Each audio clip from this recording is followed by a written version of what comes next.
बिहार में सियासी सरगर्मी के बीच रातों रात बदल गए राज्यपाल। नमस्कार, न्यूज़ 4 नेशन देख रहे हैं यहाँ पर मैं हूँ सानिया आपके साथ।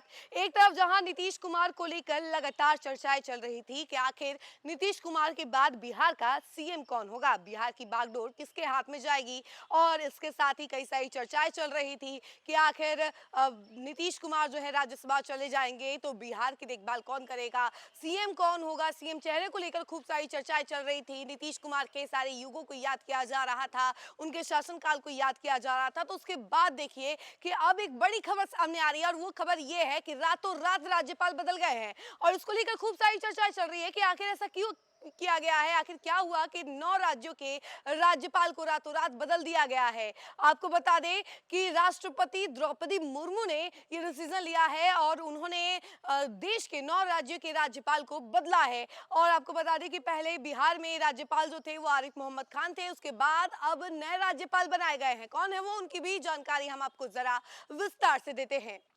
राष्ट्रपति द्रौपदी मुर्मू ने गुरुवार रात को देश के 9 राज्यों और केंद्र शासित प्रदेशों में बड़े पैमाने पर राज्यपालों और उपराज्यपालों की नियुक्ति की है।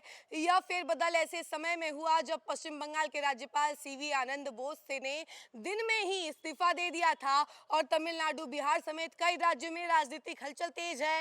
राष्ट्रपति भवन से जारी अधिसूचना के अनुसार दिल्ली, बिहार, पश्चिम बंगाल, महाराष्ट्र, तेलंगाना, हिमाचल प्रदेश, नागालैंड, लद्दाख और तमिलनाडु में नए चेहरे नियुक्त किए गए हैं या अतिरिक्त प्रभार सौंपा गया है। दिल्ली में पूर्व राजदूत तरनजीत सिंह संधू को नया उपराज्यपाल यानी कि एलजी बनाया गया है। बिहार के नए राज्यपाल लेफ्टिनेंट जनरल रिटायर्ड सैयद अता हसनैन होंगे, जो सेना में अपनी सेवाओं के लिए जाने जाते हैं। पश्चिम बंगाल में तमिलनाडु के पूर्व राज्यपाल आर.एन. रवि को नई जिम्मेदारी सौंपी गई है। यह नियुक्ति बंगाल की मुख्यमंत्री ममता बनर्जी के लिए चौंकाने वाली रही, जिन्होंने कहा कि गृह मंत्री अमित शाह ने उन्हें फोन कर सूचना दी, लेकिन परंपरा के अनुसार उनसे सलाह नहीं ली गई।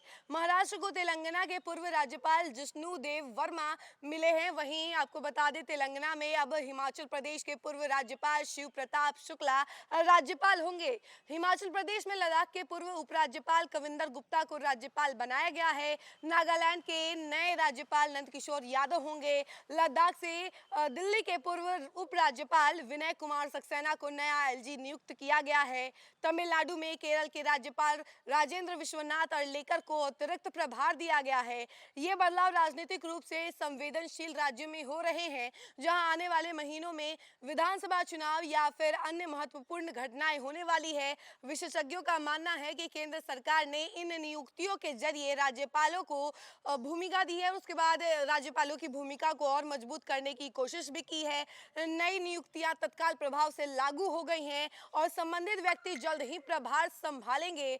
जी हाँ, और हमने आपको सारी जानकारी दी है कि आखिर बिहार में जो है नए राज्यपाल को वो बना दिया गया है, नए राज्यपाल को जिम्मेदारियां दे दी गई है बिहार की। एक तरफ जहां नीतीश कुमार को लेकर ज्यादा चर्चाएं चल रही थी, कल ही सीएम नीतीश कुमार जो है उन्होंने राज्यसभा के लिए नामांकन पर्चा भरा है और विपक्ष से लेकर सत्ता पक्ष तक होर हंगामा देखने को मिल रहा है। जदयू के ऑफिस के बाहर जो है कितने सारे समर्थकों का होर हंगामा देखने को मिल रहा था, कई सारे समर्थक उनके नाराज थे। और इतना ही नहीं, बिहार वासियों के मन में भी भावना जो है एक तरीके से देखने को मिल रही है, काफी ज्यादा भावुक है लोग, क्योंकि नीतीश कुमार को एज अ सीएम देखने की आदत पड़ी हुई थी सभी की और अचानक से ये डिसीजन लेना एक बड़ा डिसीजन माना जा रहा है। और नीतीश कुमार ने जिस तरीके से बिहार वासियों को झटका दिया है और उन्होंने राज्यसभा जाने का कदम उठाया है, उसके बाद खूब सारी चर्चाएं चल रही हैं कि अगला सीएम कौन होगा। ये भी चर्चाएं चल रही हैं कि अब आने वाले समय में बीजेपी से ही अगला सीएम होगा। अब देखने वाली बात यह है कि आखिर सीएम कौन होता है। लेकिन इसके अलावा जिस तरीके से रातों रात राज्यपाल बदला गया है, उसकी वजह से सियासी गलियारों में